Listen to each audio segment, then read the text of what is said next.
Hi guys, welcome back to our session, and this session is session 10. In session 10 we are going to discuss parts of speech, the preposition. Okay, preposition we are going to discuss. So before going into the details, I just want to tell you what is a preposition.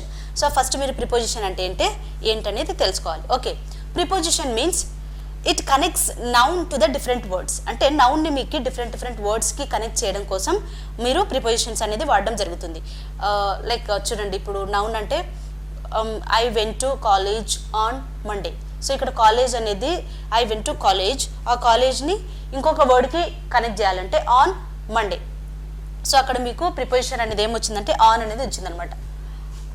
Example, I went to college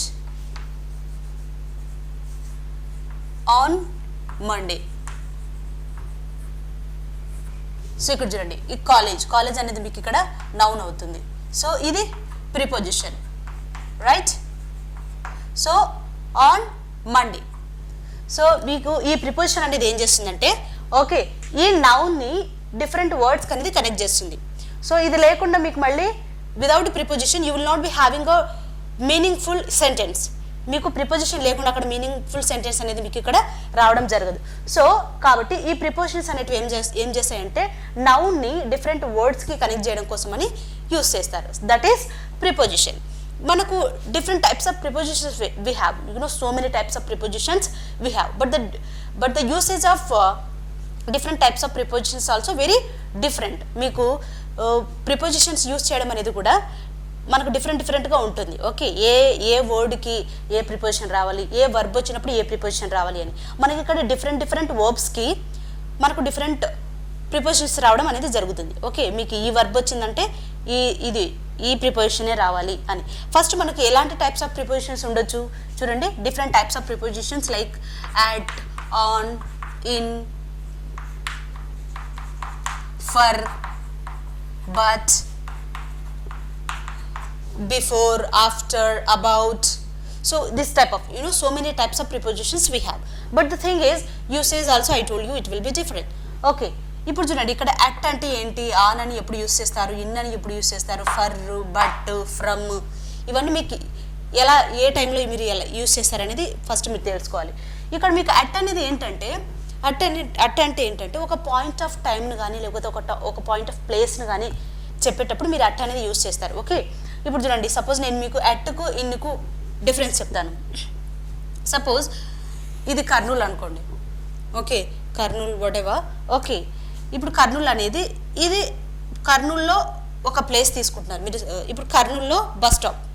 okay, మీకు కర్నూలులో bus stop దగ్గర ఇప్పుడు suppose నేనే ఉన్నాను, నేను నీకు చెప్తున్నాను, see I'm there at bus stop in Kurnool. నేను కర్నూలులో బస్ స్టాప్లో ఉన్నాను అని మీకు చెప్పేటప్పుడు ఎలా చెప్తానంటే, సి ఇది కర్నూలులో ఇది బస్ స్టాప్. ఓకే, సో కర్నూలులో అని చెప్పినప్పుడు ఇన్ అని మీరు యూస్ చేస్తారు. ఓకే, ఈ ఇన్ అనేది ఇక్కడ వస్తుంది, ఇన్ కర్నూలు అని చెప్పడానికి. ఇప్పుడు కర్నూలులో బస్ స్టాప్ దగ్గర, okay, you are going to say that you are there at bus stop. అప్పుడు మీకు ఇక్కడ ఏమొస్తుందంటే అట్ అనేది వస్తుంది. అంటే కర్నూలులో ఒక పర్టికులర్ ప్లేస్లో నేను ఉన్నాను అని చెప్పేది. Okay, so at bus stop in Karnool. So have you understood the difference? Okay, in Karnool at bus stop. ఇంకా ఆన్ అనేది మరి మీరు ఎప్పుడు యూస్ చేయడం అనేది జరుగుతుందంటే on Monday, on Sunday, on my birthday, అంటే డిఫరెంట్ అకేషన్స్ కానీ లేకపోతే డేస్ చెప్పేటప్పుడు కానీ మీరు ఆన్ అనేది యూస్ చేయడం జరుగుతుంది. అండ్ ఫర్, ఓకే, ఫర్ అనేది ఎప్పుడు యూస్ చేస్తారు, బట్ అనేది ఎప్పుడు యూస్ చేస్తారు. సో ఇవన్నీ మీకు ఒక చార్ట్ టైప్లో ఇస్తాను. Please make sure that you can, if you want you can note down also. Okay, I will give you clear chart for you. Okay, now you see the usage of at, in, on, by, for. Okay, see at I told you, right? at ante point of time దగ్గర కానీ point of ప్లేస్లో కానీ మీరు use చేయడం జరుగుతుంది. see at home, ఇంటి దగ్గర ఉన్నాను, at home, at school, at the airport, at 5 o'clock point of time, 5 గంటలప్పుడు. Okay, at 5 o'clock, at night, at noon, at midnight, at work. So మీరు అట్ అనేది ఇలాంటి టైంలో యూస్ చేస్తారనమాట. నౌ ఇన్ అనేది మీరు ఎప్పుడు యూస్ చేస్తారంటే in the morning, in the evening, in 1991, అంటే మీరు ఇయర్ చెప్పేటప్పుడు కానీ లేకపోతే మార్నింగ్ ఈవినింగ్ అలా చెప్పేటప్పుడు కానీ, in the March in the month of March and in the spring, in the summer. అంటే మీరు ఏంటి స్ప్రింగ్స్ చెప్పేటప్పుడు in the spring, in the summer, in the winter seasons చెప్పేటప్పుడు కూడా మీరు ఇన్ అనేది యూస్ చేస్తారు. Okay. And in a minute, మీరు ఎప్పుడైనా ఎవరికైనా ఒక నిమిషంలో వచ్చేస్తాను రా, I'll come in a minute, in a minute అలా చెప్పేటప్పుడు in a minute, in a day. Okay, in a day అట్లా. సో ఇన్ అనేది ఈ టైంలో యూస్ చేస్తారు. అంటే మీరు మంత్స్ యూస్ చేసేటప్పుడు కానీ, లేకపోతే మార్నింగ్ ఈవినింగ్ అలా చెప్పేటప్పుడు కానీ, లేకపోతే ఏదైనా సీజన్స్ చెప్పేటప్పుడు కానీ, in the winter, in the summer అలా చెప్పేటప్పుడు మీరు ఇన్ అనేది యూస్ చేయడం జరుగుతుంది. నా ఇక్కడ చూడండి, ఆన్ అంటే ఏమన్నా అకేషన్స్ చెప్పేటప్పుడు కానీ, లేదా ఆ పర్టికులర్ డే అని చెప్పేటప్పుడు కానీ మీరు ఆన్ అనేది యూస్ చేయడం జరుగుతుంది.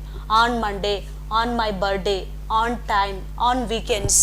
అంటే వీకెండ్లో మేము ఇది చేస్తుంటాం. On weekend, on holiday, on vacation, on new year. Okay. On May 11th, on May 11th అలా చెప్పేటప్పుడు కూడా మీరు ఆన్ అనేది యూజ్ చేయడం జరుగుతుంది. నౌ ఇక్కడ చూడండి, బై. ఓకే, బై అనేది మీరు ఎప్పుడు యూజ్ చేస్తారంటే by car, by train. I will come by car, I will come by train, I will come by sea. Okay, sea అంటే సముద్రంలో పడుస్తారని కాదు, ఏంటి బై షిప్ అట్లా చెప్పడానికి. బై ఎయిర్ అంటే aeroplane. Okay. Next by tomorrow, next by ship, by plane, by him or by her అంటే ఆమె మీద వస్తామని కాదు. బై హిమ్, బై హర్ అంటే తన చేత కానీ, ఆ అబ్బాయి చేత కానీ, ఆ అమ్మాయి చేత కానీ అని. నెక్స్ట్ ఫర్ అనేది మీరు ఎప్పుడెప్పుడు వాడుతున్నారంటే for walk. Every day my father goes for walk. For a change, for a walk, for a change, for an hour, for 2 days, for 5 years, for breakfast. I told her to come for breakfast. I invited her for breakfast. Okay.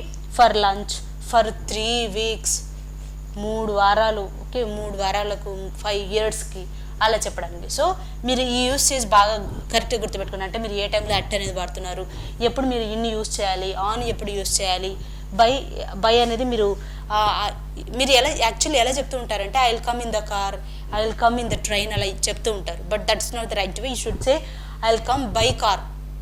Okay, I will come by car, I come by train.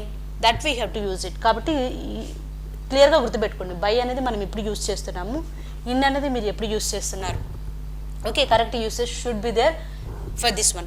And మీకు ఇంకో విషయం నేను చెప్పాను, మనకు different prepositions అనేటివి. అంటే ఇప్పుడు ఇవే కాకుండా మీరు ఇవి యూస్ చేస్తుంటారు. Of, from, below, below, after, before, ఇవన్నీ అంటే డిపెండింగ్ టైప్స్ ఆఫ్ ప్రిపోజిషన్స్ అన్నీ ఉన్నాయి కదా. These all prepositions will different verbs will take different preposition. అంటే ఈ ప్రిపోజిషన్, ఈ వర్బ్ వచ్చినప్పుడే ఈ ప్రిపోజిషన్ రావాలి అనేటివి మీకు కొన్ని ఉంటాయి అనమాట. అది మీకు ఏంటి అనేది కొన్ని ఎగ్జాంపుల్స్తో మీకు చెప్తాను. దాని తర్వాత మీరు క్లియర్గా ఏ వర్బ్కి ఏ ప్రిపోజిషన్ రావాలనేది మళ్ళీ చూసుకుందరు.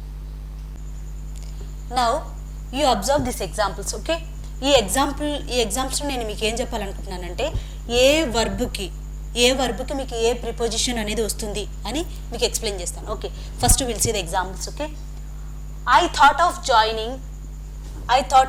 Joining the content creators academy.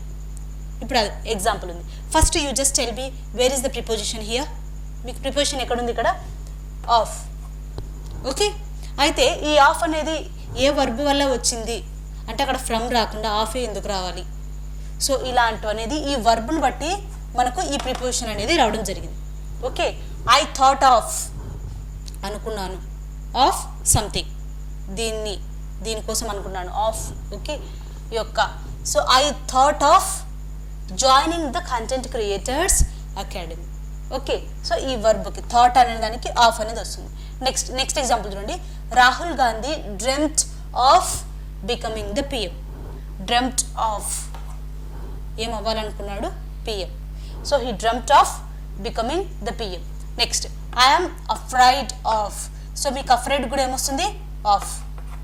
Afraid of going there. Next example. The bowler prevented the batsman from scoring a century. అంటే బ్యాట్స్మెన్ సెంచరీ చేయకుండా తను ప్రివెంట్ చేశాడు అని. ఇప్పుడు చూడండి, actually wear is the preposition? మీకు ప్రిపోజిషన్ ఇక్కడ ఉంది. ఓకే, ఆ ప్రిపోజిషన్ ఎందుకు వచ్చింది మీకు అంటే ఇక్కడ వర్బ్ అనేది ఏముంది, ప్రివెంటెడ్. ప్రివెంటెడ్ అంటే ఆపేశాడు, అంటే చేయకుండా తను జాగ్రత్త పడ్డాడు అని. Okay, so the bowler prevented from. Prevented, so ప్రివెంటెడ్కి మీకు ఏం రావాలి, ప్రిపోజిషన్ ఫ్రమ్ రావాలన్నమాట. ఏం చేయకుండా ఆపేశాడు, దేని నుంచి తనని ఆపడం జరిగిందంటే సెంచరీ చేయడం నుంచి ఆపడం అనేది జరిగింది. So the bowler prevented the batsmen from scoring century. So prevented వచ్చినప్పుడు మీకు ఏం రావాలి, ఫ్రమ్ రావాలి. Next, we must abstain from talking to such people. Abstain from, abstain అంటే కూడా ఏంటి, దూరంగా ఉండాలి అని. Okay, abstain from talking to such people, అలాంటి వాళ్ళతో మాట్లాడడం అనేది కొంచెం తగ్గించుకుంటే బెటర్, దూరంగా ఉంటే, అలాంటి వాళ్ళకి దూరంగా ఉంటే better. So we must abstain from. Okay, prevented from, abstain from, ఇవన్నీ ఎలా వస్తున్నాయి చూడండి, దాని నుంచి దూరంగా, అలా ఆ టైప్లో వస్తుంది. నెక్స్ట్ ఇక్కడ చూడండి, he stopped me from going there. ఇక్కడ కూడా ఏమొచ్చిందంటే స్టాప్డ్ ఫ్రమ్ అంటే ఏదో చేయకుండా ఆపేశారు అని. Okay, he stopped me from going there, అక్కడికి వెళ్ళకుండా నన్ను తను ఆపేశాడు అని. సో ఇక్కడ ఏంటి, మీకు ఏం చెప్పాను నేను, మీకు డిఫరెంట్ వర్బ్స్కు ఏ వర్బ్కి ఏ ప్రిపోజిషన్ అనేది రావడం జరుగుతుందని చెప్పాను. ఇప్పుడు నేను మీకు క్లియర్గా, మీకు ఫ్రీక్వెంట్గా ఎగ్జామ్స్లో ఏ వర్బ్కి ఎలా వస్తుంది అనేది, అంటే ముఖ్యంగా బ్యాంక్ ఎగ్జామ్ వాళ్ళకి. ఓకే, బ్యాంక్ ఎగ్జామ్స్ అప్పుడు ఏంటంటే మనకు కరెక్షన్ ఆఫ్ ఎర్రర్స్ అని ఒక టాపిక్ ఉంటుంది. ఆ టాపిక్లో కూడా చూడండి, ఇలా వర్బ్ ఇచ్చింటాడు, అఫ్రైడ్ అని చెప్పేసి ఫ్రమ్ అని ఇచ్చింటాడు. ఓకే, ఒకవేళ మీకు కరెక్షన్ ఆఫ్ ఎర్రర్స్ ఇవ్వాలంటే I am afraid from going there అలా ఇస్తారు. అప్పుడు మీకు తెలియాలి అంటే ఏ వర్బ్కి మీకు ఖచ్చితంగా ఇదే ప్రిపోజిషన్ రావాలి అని. ఒకవేళ మీకు అది క్లారిటీ ఉంటే కనుక it will be easy for you to do the correction of errors in banking exams. ఇప్పుడు మీకు ఫ్రీక్వెంట్గా నేను మీకు అంటే ఈ వర్బ్స్కి ఇదే రావాలి అని మీకు కొన్ని వర్డ్స్ మనకు ఫ్రీక్వెంట్గా కొన్ని ఎగ్జామ్స్లో కనిపించేది నేను చాలాసార్లు చూసింది మీకోసం కలెక్ట్ చేసి పెట్టాను. అవన్నీ మీకు ఇప్పుడు చెప్తాను, please note down carefully. Now you see the usage of to. మీకు ఈ ప్రిపోజిషన్ టు అనే ప్రిపోజిషన్ ఏ వర్బ్స్ వచ్చినప్పుడు వస్తుందో ఒకసారి చూడండి. యాక్చువల్గా ఇన్ని గుర్తుపెట్టుకోవడం కష్టమేమో అనుకోవద్దు, బికాజ్ మీకు ఒకవేళ మీనింగ్ తెలిసిందనుకోండి, if you are clear with the meaning, it is easy for you to remember to for this verbs. ఈ వర్బ్స్ వచ్చినప్పుడు మీకు టు ఎలా గుర్తుంటుంది, అబ్బాయి ఇన్ని వర్డ్స్ ఉన్నాయి అనుకోద్దండి. మీకు వాటి యొక్క మీనింగ్ తెలిసిందనుకోండి, అది కొంచెం ఈజీ అనమాట. మీకు ఇది వచ్చినప్పుడు ఇదే రావాలి కదా అనేది మీకు ఈజీ అవుతుంది గుర్తుపెట్టుకోవడం. ఇక్కడ చూడండి, మామూలుగా మనకు తెలుగులో టు అంటే ఏంటి, కి కు అంటే దానికి దీనికి, లేకపోతే నీకు ఇచ్చాను, I'm giving it to you అలా. అంటే టు అనేది కి కు అనేది కింద మనకు తెలుగులో ఎక్కువ వస్తుంది. సో ఈ వర్డ్స్ అనేటివి అన్నీ అలాగే రిలేటెడ్ అయి ఉంటాయి. ఒకసారి చూడండి, నేను క్లియర్గా చెప్తాను, just try to remember. accessible to, accustomed to, habituated to, get used to. Actually ఇవంతా ఒకటే మీనింగే, వీటన్నిటికీ ఒకటే మీనింగ్, వర్డ్స్ డిఫరెంట్ కానీ మీనింగ్ ఒకటే. ఓకే, అంటే దేనికైనా అలవాటు పడ్డం అని అర్థం. ఐఎమ్ గెట్ యూజ్డ్ టు అంటే దీనికి అలవాటు పడ్డాను, get used to. Okay, habituated to నేను దానికి అలవాటు పడిపోయాను, నాకు ఇంకా అది అలవాటు అనమాట, రోజు అలా చేస్తాను. హ్యాబిచుయేటెడ్ టు అలవాటు పడ్డాను, టు అంటే దేనికి అని, సంథింగ్ దేనికి. అకస్టమ్డ్ టు ఇవన్నీ ఒకటే మీనింగ్ అమ్మా. యాక్సెసిబుల్, అకస్టమ్డ్, హ్యాబిచుయేటెడ్ ఇవన్నిటికీ అలవాటు పడ్డాను కు అని. ఓకే, వీటన్నిటికీ అది మీనింగ్. నెక్స్ట్ చూడండి, అడిక్టెడ్ టు అది మీకు బాగా తెలుసు. అడిక్టెడ్ అంటే దేనికన్నా ఇంకా తీవ్రంగా అలవాటు పడిపోడు, అంటే అది లేకపోతే ఉండలేకపోయేది. ఓకే, దాన్ని అడిక్టెడ్ టు, కి దానికి addicted to. Next acceptable to accept చేయబడడం. ఓకే, యాక్సెప్టబుల్ టు అనేది వస్తుంది. నెక్స్ట్ అడ్జసెంట్ టు దేనికి పక్కన, అడ్జసెంట్ టు. ఓకే, దేనికి పక్కన కి అనేది వస్తుంది ఇక్కడ. Okay, next akin to. Akin అంటే ఏందబ్బా కొత్త వర్డ్ అనుకోద్దు, AKIN. అకిన్ టు అంటే సిమిలర్ టు అని, సిమిలర్ దానిలాగే, దానికి. ఓకే, దానికి సేమ్ ఉంది అని. సో అకిన్ టు అంటే similar to. Next applicable to దానికి అప్లై అవుతుంది, this is applicable to that. Okay, applicable to. Next beneficial to, beneficial to అంటే దానికి బెనిఫిషియల్గా ఉంటుంది అని. Next conducive to, conducive to అంటే ఫేవరబుల్ టు అని అర్థం. కండ్యూసివ్ టు అంటే అనుకూలంగా అని. ఇప్పుడు చూడండి, కంటెంట్ క్రియేటర్స్ అకాడమీ ఉంది. Content creators academy is conducive to exam preparation. అంటే ఎగ్జామ్కి ప్రిపేర్ అవ్వడానికి చాలా కండ్యూసివ్గా ఉంది, అంటే చాలా హెల్ప్ఫుల్గా ఉంది, చాలా ఫేవరబుల్గా ఉంది, ఆ అట్మాస్ఫియర్ అలా ఉంది అని అనడానికి. సో దానికి ఓకే, కండ్యూసివ్ టు అంటే ఫేవరబుల్ టు అని అర్థం. Okay, next confined to. Okay, this is confined to that only, దానికి కన్ఫైన్డ్ అయి ఉంది అని. Next entitled to. Entitled to అంటే అర్థం ఏంటి? ఎంటైటిల్డ్ అంటే హ్యావ్ ఏ రైట్, అంటే మనకు హక్కు ఉండడాన్ని ఎంటైటిల్డ్ అంటారు. ఓకే, ఎంటైటిల్డ్ టు అంటే అది చేయడానికి నాకు హక్కు ఉంది. ఎంటైటిల్డ్ టు అంటే have a right, have a right. Next due to, అది మీకు బాగా తెలుసు. Next obliged to. Obliged to అంటే థ్యాంక్ఫుల్ టు అని అర్థం. ఓకే, ఒబ్లైజ్డ్ టు అంటే I'm obliged, I obliged you అంటే నేను మీకు చాలా థ్యాంక్ఫుల్, అంటే చాలా గ్రేట్ఫుల్, థ్యాంక్ఫుల్ అంటే చాలా కృతజ్ఞత అని అర్థం. ఓకే, ఒబ్లైజ్డ్ టు మీకు థ్యాంక్ఫుల్ అని. Next indifferent to. Indifferent to అంటే చాలామంది చాలా డిఫరెంట్గా ఉంటారు. ఇండిఫరెంట్గా ఉంటారు అంటే ఎవరితో కలవకపోవడము, అదొక డిఫరెంట్ టైప్గా ఉంటారు వాళ్ళని ఇండిఫరెంట్ టు సంథింగ్. దేనికి ఇండిఫరెంట్గా ఉంటారు వాళ్ళు అని. మనతో చాలా ఇండిఫరెంట్గా ఉంటారు, ఎక్కువ కలవరు అని. Next indispensable to. Indispensable to అంటే కంపల్సరీ అని చెప్పడానికి. This is indispensable to that అంటే దానికి ఇది చాలా కంపల్సరీ అని చెప్పడానికి. సో ఇండిస్పెన్సిబుల్ టు దానికి compulsory. Okay, indispensable to. Next peculiar to. Peculiar అంటే it's belong to only to a particular person. ఇది ఒక పర్టికులర్ పర్సన్కి మాత్రమే రిలేటెడ్ అని. ఇట్స్ నాట్ కామన్, అందరికీ కామన్ కాదు ఇది. It belong to only one person. That is peculiar to అంటే కీ అని. ఓకే, దానికి అని. Next contrary to. కాంట్రరీ అంటే తెలుసు కదా, అపోజిట్ అని. So contrary to that, this is contrary to that అంటే దానికి ఇది అపోజిట్ అని అర్థం. Next surrender to. ఎవరికి surrender? Surrender to somebody. Okay, surrender వచ్చినప్పుడు మీకు టు అనేది ఎలా వస్తుందంటే సరెండర్ టు సంబడి, ఎవరికి సరెండర్ అని అర్థం. నెక్స్ట్ ఇక్కడ చూడండి, detrimental to. Okay, detrimental to అంటే it is very harmful to that, it is injurious to that, injurious to, harmful to, that is detrimental to. ఏదైనా హార్మ్ఫుల్ అయితే దాన్ని డెట్రిమెంటల్ అంటారు, దీనికి హార్మ్ఫుల్ అని అర్థం. సో డెట్రిమెంటల్ టు దట్, దానికి చాలా హార్మ్ఫుల్ ఇది అని చెప్పడం. Next devoted. I'm devoted to something అంటే నేను చాలా డివోట్ అయ్యాను అని. డివోట్ అంటే తెలుసు కదా, ఎక్కువ నమ్మకంగా, ఫెయిత్ఫుల్గా ఉండడం. Okay, devoted, dedicated, committed. So ఇవన్నిటికీ టు వస్తుంది అనమాట. దేనికైనా మనం కమిట్ అవ్వడం, డెడికేట్ అవ్వడం, ఓకే, డివోట్ అవ్వడం. Devoted to that, committed to that, dedicated to that. నేను మీకు డెడికేట్ చేస్తున్నాను. ఇప్పుడు మీరు ఎవరికైనా dedicate this song is dedicated to that and this book is dedicated to my father, that way you will say that, right? So అప్పుడు మీకు dedicated to అని, devoted to, committed to, నేను ఇది చేయాలనుకున్నాను, so I'm committed to that అని చెప్పడం. Okay, next faithful to. Faithful అంటే తెలుసు కదా, లాయల్గా ఉండడం. లాయల్ అంటే ఇంకా నమ్మకంగా. Okay, loyal.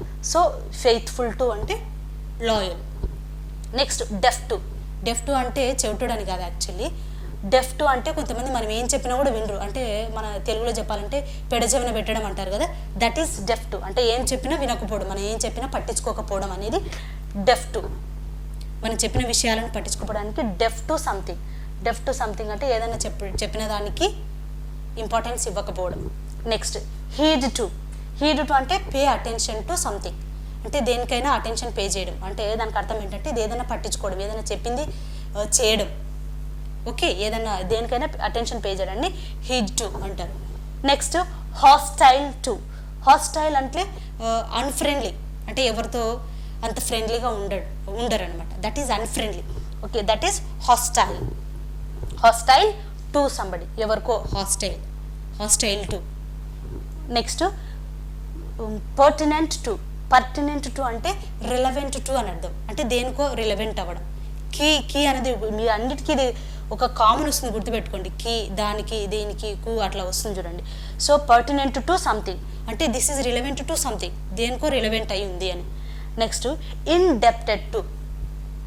ఇండెప్టెడ్ టు అంటే అర్థం ఏంటంటే మీరు మన తెలుగులో అంటుంటాం నేను మీకు రుణపడిపోయాను అని ఆ విధంగా చెప్తారు కదా. So that is indebted to something, somebody, ఎవరికైనా రుణపడిపోవడం, ఇండెప్టెడ్ టు. నెక్స్ట్ సెన్సిబుల్ లేకపోతే ఇన్సెన్సిబుల్, ఈ రెండు వర్డ్స్ వచ్చినప్పుడు కూడా టూనే వస్తుంది. This is sensible to that, insensible to that, దానికి సెన్సిబుల్, దీనికి సెన్సిబుల్, ఈ అమ్మాయి అని చెప్పడం. Next adapt to. Adapt is different, adapt is different. Okay, adapt అంటే మీకు తెలుసు ఏదైనా అడాప్ట్ చేసుకోవడం. ఓకే, ఇది అడాప్ట్ అంటే ఏంటంటే సందర్భాన్ని బట్టి మనం అడ్జస్ట్ అయిపోవడం. ఓకే, మనకున్న సిచ్యుయేషన్ బట్టి according to situation you are getting adjusted, మీరు అడ్జస్ట్ అవ్వడాన్ని సిచ్యుయేషన్ బట్టి, అది adapt, ADAPT. So adapt to అంటే అడ్జస్ట్. ఓకే, అడ్జస్ట్ అవ్వడం. Next attribute to. Next prefer, that you know right. So prefer to, refer to. I prefer coffee to tea. Prefer to, okay, prefer వచ్చినప్పుడు మీరు to ఉండాలి. I prefer coffee to tea అంటే tea కంటే కూడా నేను కాఫీనే ఎక్కువగా ప్రిఫర్ చేస్తాను. సో ప్రిఫర్ వచ్చినప్పుడు మీకు టూ రావాలి. రెఫర్ టు, మీకు ఎగ్జామ్స్లో ఇలాంటివి ఎక్కువ వస్తుంటాయి చూడండి. ఐ ప్రిఫర్ ఆఫ్ అని ఇవ్వడము, ఫ్రమ్ ఇవ్వడం అలా ఇస్తూ ఉంటారు. బట్ ప్రిఫర్ వచ్చినప్పుడు మీకు టూనే రావాలి.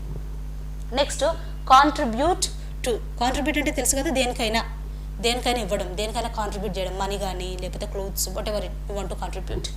So contribute to. Next lead to. Lead to అంటే తెలుసు కదా, దేనికి దారితీస్తుంది, this is lead to that, this leads to that అని చెప్పడం. నెక్స్ట్ ఒబీడియంట్ టు, ఎవరికి ఒబీడియంట్గా ఉంటున్నారు, obedient to somebody. Next preferable to, this is preferable to that, దానికంటే దిస్ ఈజ్ ప్రిఫరబుల్ అని చెప్పడం. Next prior to, that you know, that is a common meaning, right? Next prawn to, this is a new word, right? prawn to అంటే ఏదన్నా చెడు జరగబోతుంది అని చెప్పడం అనమాట. prawn to something, this is going to prawn to something అంటే దేనికో చెడు జరగబోతుంది అని చెప్పడాన్ని prawn to, దేనికి, prawn to something. Next adhere to అంటే దానికి అర్థం ఏంటంటే ఒబే అవ్వడం, ఫాలో చేయడం. I adhere to somebody అంటే నేను వీళ్ళని ఫాలో చేస్తాను, వీళ్ళ ఒబే చేస్తాను మీరు చెప్పింది, అలా చెప్పడాన్ని అడ్హేర్ టు అంటారు. నెక్స్ట్ అపాలజైజ్ టు, మీరు దేనికి అపాలజైజ్ చేస్తున్నారు, I am apologize to her, నేను తనకు అపాలజైజ్ చేస్తున్నాను. Next confirm to.